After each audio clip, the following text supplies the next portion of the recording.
The dichotomy between coming and going is one I never gave much thought to until we started traveling, but it's something that has a daily impact on our lives. When you look just past the obvious, what becomes clear is that the number of new experience multiplies while traveling, and so too the number of people and relationships that develop from it. More than once, friends that I'd subconsciously written off as part of my past and never thought I'd see again pop back into my narrative and become the center stage of our experience, only to be left behind days later as we continue traveling. This coming and going is not just hard to explain to our kids, but oftentimes difficult to come to terms with ourselves. You see, on the one hand, the relationships we make on the road are a big part of why we're out here. But the fact that we rarely get more than a few days with them makes finding genuine connection very difficult. They say the life cycle of an average friendship is about 7 years, but I find as I get older, genuine relationships are not just harder to come by, but the effort I'm willing to invest in them seems commensurate with the little free time I have as a father, husband, and the countless other hats I wear. So 7 years might be the life cycle, but how many opportunities at real friendships do we actually have? I guess looking at things from a broader perspective changes the way we see and hopefully act towards the people and experiences that surround us. But maybe I'm getting a little ahead of myself. I'm Jason, a wild adventurer, and this is my better half, Francesca. She's pretty much the glue that holds this little family together. Marley is my firstborn, and a little too smart for her own good if you ask me. Jax is my boy through and through. There's not a tree too tall or a trail too tough for this little adventurer. So this is the OXFamily. Our two stowaways, Nana Mia and Auntie Nini, and the story of an ordinary family wandering this amazing planet in search of extraordinary places.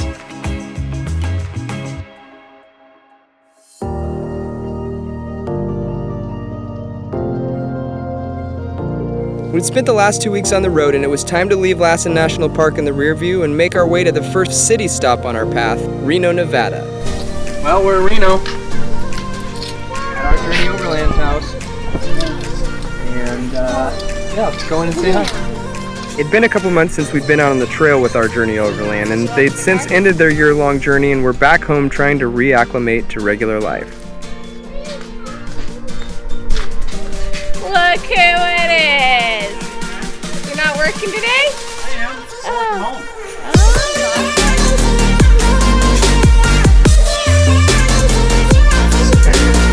There's Kyla.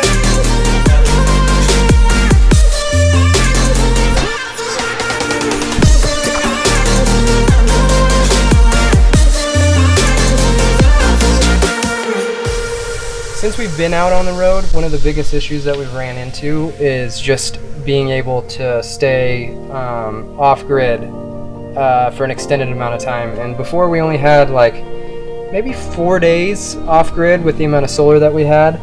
And then we were having all kinds of issues with the Victron readout. Turns out I had it hooked up wrong. User error. Go figure. Did you fix it? I think we did. Yep. I don't think there was anything wrong with it.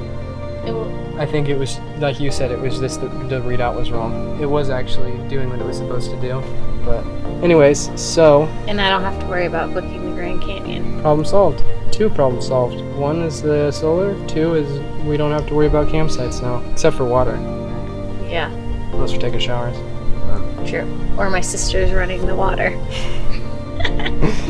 Anyways. Yep. It's always a welcome change to come back to civilized life, and we only had a couple of days with our friends Nate and Carrie, so we decided to divide and conquer to make the most of what little time we had. Good morning. It's a smoky day here in Reno, and today we're gonna split up, I think. Mom and the kids are gonna go with Carrie and their kids and go down to the pool, and it looks like me and Nate are gonna hit some trail. And then we'll look at some petroglyphs, and then meet up with everybody else a little later on this evening. But anyways, that's what's going on, that's what we're doing. And I say that every time, but... We're at Nate and Carrie's house, and the guys are actually going to go on a little adventure, and us moms and the kids are going to go to the pool. I forget where the guys are going, but they're going about 2 hours away, and we thought with our 6.5-hour drive tomorrow, it might be a lot for the kids to drive 2 days in a row. So we wanted to do something fun, and Nate and Carrie have a little pool in their neighborhood, so it's only like 70 degrees. So I'm feeling like it's a little chilly for me to go swimming, but the kids are stoked. So here we go. Looks like there's cars at the pool.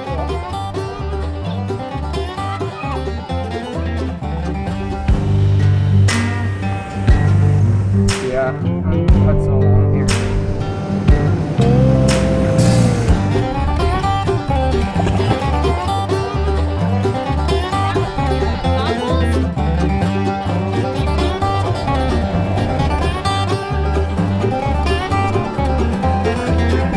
Alright, so we're heading out to check out some petroglyphs up in the VC Highlands outside of Reno, Nevada.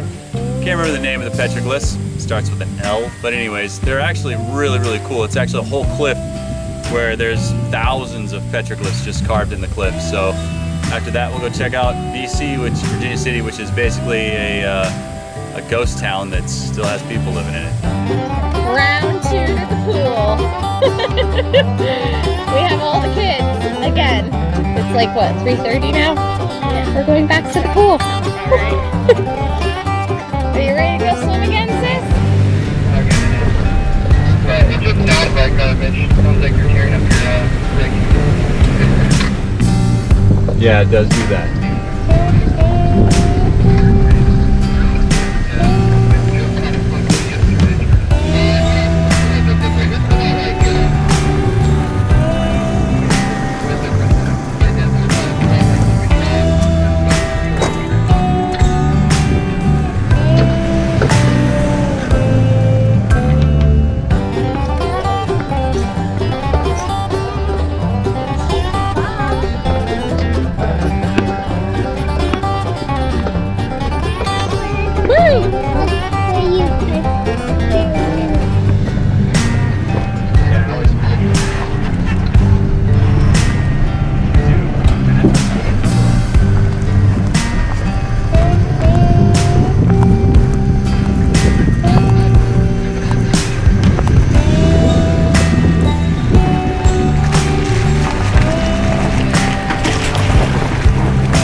All right, we're at Lago Marciano petroglyph site. And apparently this is the largest site in Nevada. And there's over like 2,200 petroglyphs here. So we're gonna take a look and see what that's all about. Yeah.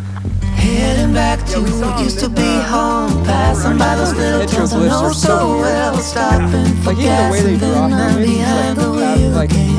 abnormal. It's like here's what it looks Driving like a is deer. like a spiritual But cleanse, it's where like every really mile long is a body new beginning, and and short every legs. bend holds a new And end. what are these? Just random. Eyes on the road, don't lose control. I'm speeding fast to chase my soul. I'm driving to get away. It's like little pucks, you know? Running through emotions high and low. Bunch of those around here.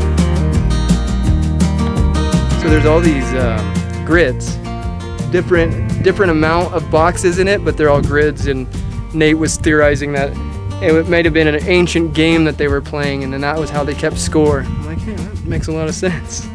Now we're trying to figure out what kind of game they'd be playing out here, throwing rocks or something. Yeah.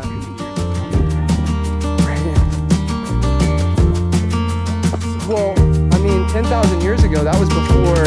Eyes on the goal, don't lose control.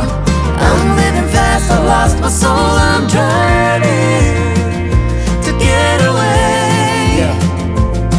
That's crazy. Running through emotions high and low. In English, preferably. Used Right. to be home, where every mile is a new beginning, and every bend holds a new end. It's funny, I can remember my old man dragging my brothers and I to old buildings or national parks, and none of it had much significance to me at the time. And watching my kids have similar reactions to the things that now take my breath away, I can't help but think that maybe when you're young, so many of the everyday experiences are novel and new that you don't yet realize how rare things are. Or maybe it's just interesting to dads. But whatever the case, it was nice to have someone to appreciate the things that I find fascinating. The sun was starting to hang low in the sky, but we still had one more stop to make before heading home, Virginia City. decided to stop in Virginia City, and I don't even know if you can hear me or not, but Street Vibrations, it's a motorcycle rally that's going on right now. So, kind of crazy.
Calling it too short is an understatement, but I guess this is what it looks like to be a modern nomadic family. We said our goodbyes with a little remorse as we always do, reassured the kids that we'd see our friends again, and watched as Nate, Carrie, and the kids shrink from sight in the rear view. I find a lot of how I view our situation as we travel has to do with the way I feel. When the days are long and nerves are strung tight, I find myself asking, what am I doing out here? But inevitably we stumble upon a spot, sunset, or maybe just affirmation from the kids that reminds me that we're not out here because it's easy. We're out here because we're looking for the path less traveled.